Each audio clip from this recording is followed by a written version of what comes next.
On the issue of being a media owner, now I have a lot of sympathy now for media owners that I didn't have before.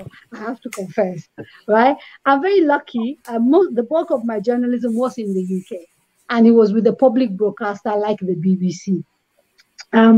What was unique about it, and what I've had to learn since sort of leaving the BBC, is that the BBC didn't have, if you like, commercial pressures.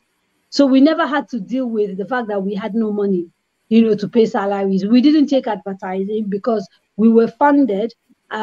When I was with the World Service, money came from the Foreign Office to fund the World Service. When I was working within the sort of domestic service of the BBC, it was the license fee. So what that does is that it does, I mean, the BBC is a massive school. You sort of learn a lot.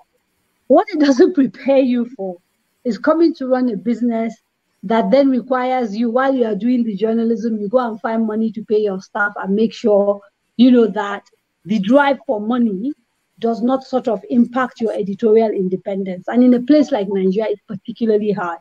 And you find that a lot of media houses, for them, the lines are blurred. I find that these are things you learn from experience.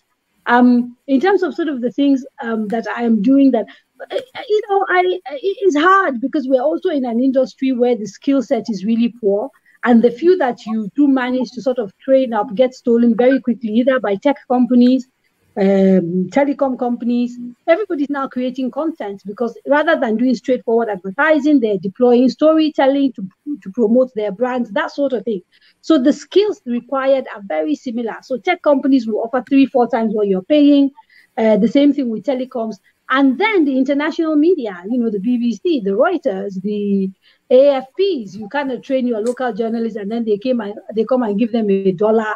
So one of the biggest challenges as a media owner is sort of finding and retaining talent and then sort of balancing, between looking for sort of money and trying to bring in content, and then ensuring that drive for money does not jeopardize your editorial independence, particularly in a country where corporates have also learned to sort of do a quid pro quo when it comes to advertising. So they kind of give you money, and there's a silent understanding that means you're not going to carry like stories about them, right?